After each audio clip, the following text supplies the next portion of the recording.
langsung di bandara. Jadi untuk jemaah umroh yang datangnya dari Indonesia, nyampai di bandara itu mikotnya harus di bandara. Kalau tidak di Yalamlam, waktu ketika terbang berada di atas pesawat dan ternyata di atas tidak bisa memungkinkan untuk niat, kemudian sudah sampai di bandara, maka niatnya harus di bandara. Jangan sampai lupa harus di bandara. Kemarin saya kelewatan tidak di bandara. Hampir saja itu semua jemaah kena dem. Hampir saja semua jemaah kena dem dan harus bayar kambing. Hampir saja saya harus beli kambing 1 bis. Mari. Assalamualaikum warahmatullahi wabarakatuh. Apa kabar teman-teman semua? Semoga kita senantiasa dalam keadaan baik-baik saja. Alhamdulillah.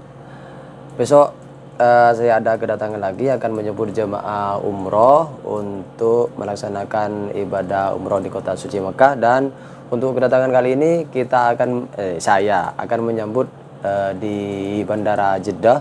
Bandara ini kan ada 2, ada Bandara Jeddah, ada Bandara Madinah. Kalau jemaahnya pengennya ke Madinah dulu, monggo ke Madinah dulu, nanti langsung ke Madinah. Untuk yang besok ini saya akan menjemputnya di Jeddah. Jadi di Jeddah ini, kalau di Jeddah di Jeddah ini ada yang langsung umroh, ada yang langsung ke Mekah, ada yang ke Madinah. Tapi untuk yang besok saya akan menjemput di Jeddah, kemudian langsung akan melaksanakan ibadah umroh. Jadi untuk perlengkapan besok saya harus membawa kain ihram, karena untuk ambil mikotnya langsung di mana? Langsung di bandara. Jadi untuk jemaah umroh yang datangnya dari Indonesia, nyampai di bandara itu mikotnya harus di bandara. Kalau tidak di Yalamlam, waktu ketika terbang berada di atas pesawat dan ternyata di atas tidak bisa memungkinkan untuk niat, kemudian sudah sampai di bandara, maka niatnya harus di bandara. Jangan sampai lupa harus di bandara. Kemarin saya kelewatan tidak di bandara. Hampir saja itu semua jemaah kena dem. Hampir saja semua jemaah kena dem dan harus bayar kambing. Hampir saja saya harus beli kambing 1 bis. Tapi alhamdulillah, karena itu pengalaman pribadi saya, pengalaman pertama menyambut jemaah dari Jeddah ke Mekahnya langsung umroh. Itu pengalaman pertama, jadi ilmunya belum begitu paham. Sudah tahu sebenarnya, tapi pas berangkat nyampe sana saya lupa. Setelah berangkat, alhamdulillah ada yang mengingatkan untuk kembali lagi ke bandara, sehingga kita kembali lagi ke bandara dan ambil mikot di bandara. Alhamdulillah. Jadi begitulah, kita tidak boleh malu untuk bertanya. Kalau salah ya salah, seperti itu. Dan untuk besok harus bawa kain ihram, kemudian ada baju-baju juga untuk persiapan nanti ketika berada di Mekahnya dan juga di Madinahnya. Jangan banyak-banyak juga. Yang penting biasanya 1 koper ini full. Nah, biasanya saya pakai koper ini dibelikan oleh istri saya. Sebelum saya datang ke Mekah, sebelum saya datang ke Saudi ini tas sudah ada.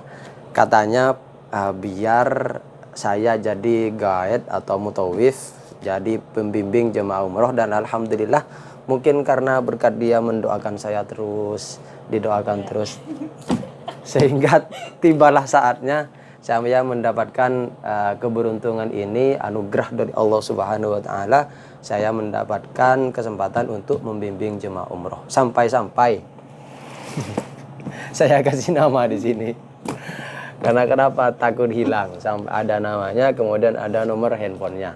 Takut hilang, seperti itu. Jadi ini harus saya masukkan semuanya. Besok landingnya jam 6.30. Jadi insya Allah besok saya akan berangkat jam 4 pagi.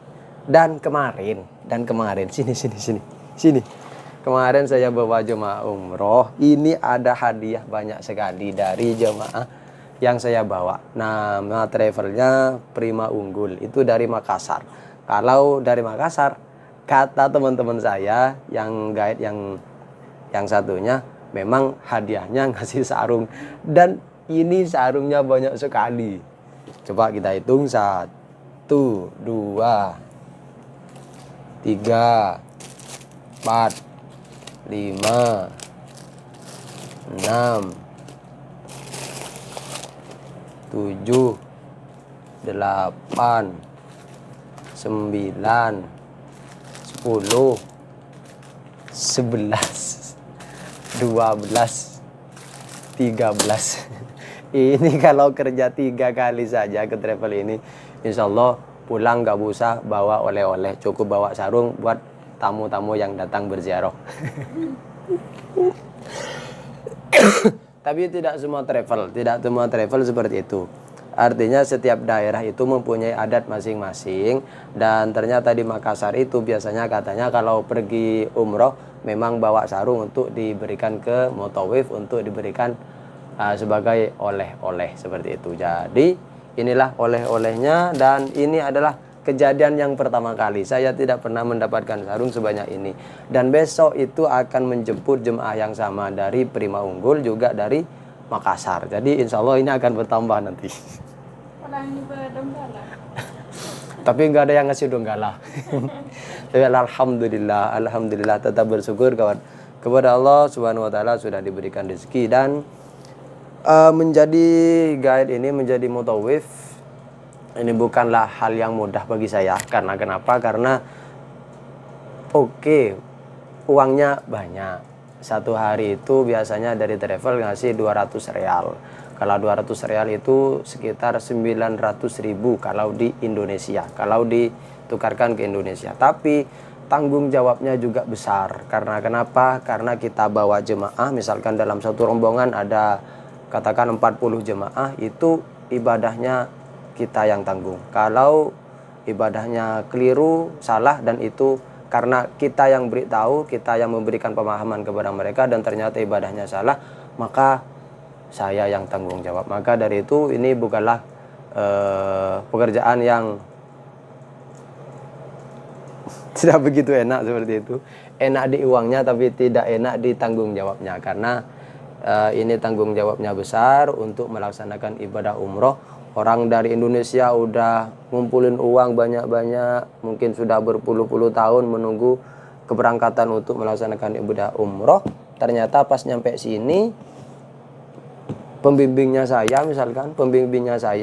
ngasih taunya keliru, caranya keliru, tawafnya keliru, sa'inya keliru, itu bisa fatal. Saya yang kena karena saya yang memberikan pemahaman kepada mereka. Jadi kita sebagai mutawif harus tahu ilmunya, harus tahu bagaimana cara untuk membimbing jemaah umroh, membawa jemaah umroh agar tidak tersesat ketika sudah sampai di Mekah ini. Saya mengatakan di Mekah ini karena sekarang saya sedang berada di Mekah. Alhamdulillah masih diberikan kesempatan untuk berlama-lama di kota Mekah ini. Jadi kita akan masukkan ini semuanya. Skip. Berapa menit Ibu?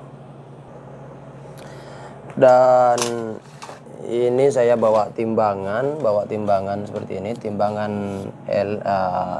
apa namanya ini?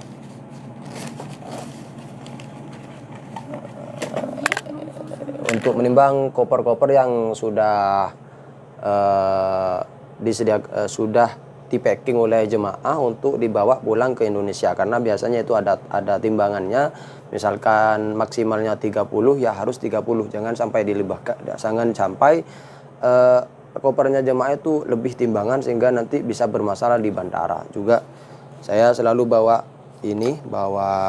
stop kontak, karena biasanya di perhotelan itu stop kontaknya colokannya 2, sedangkan biasanya yang dibawa oleh jemaah itu colokan 2, dan alhasil tidak cocok colokan di perhotelan dengan casan yang dibawa oleh jemaah Indonesia. Biasanya colokannya cuma 2, tapi di Saudi ini biasanya kebanyakan colokan dengan colokan 3. Ya, sampai di situ aja videonya. Insya Allah akan dilanjut untuk besok. Saya akan menjemput jemaah di bandara. Saya akan syuting di bandara mungkin kalau sempat, kalau bisa dan tidak begitu repot. Bagi Anda yang masih di rumah, yang yang berada di rumah dan pengen ke Arab Saudi, ingin berangkat ke sini dan pengen bekerja di sini, pengen menjadi mutawif atau menjadi guide atau menjadi pembimbing jemaah umroh, bisa di sini. Yang penting satu, punya kemauan, dua, punya bahan-bahan untuk punya pengetahuan tentang membimbing jemaah umroh, pelaksanaan umrohnya, manasiknya juga tahu. Kemudian yang tiga, itu biasanya harus tahu tentang tempat-tempat sejarah yang berada di kota Mekah ataupun Madinah, karena nantinya jemaah umroh akan melaksanakan city tour atau keliling-keliling Mekah ataupun juga keliling-keliling Madinah untuk menyaksikan pemandangan-pemandangan bersejarah yang berada di kota Mekah dan juga di kota Madinah. Yang mempunyai rencana untuk pergi ke Saudi dan ingin menjadi pembimbing jemaah umroh, semoga terlaksana. Sekian dari saya. Wassalamualaikum warahmatullahi wabarakatuh. Paling akhir kalau 12 waktu tedung gawan deki telepon jemaah dan apa apa nak tak mukanya kok sudah kok bersinar bila saya hotel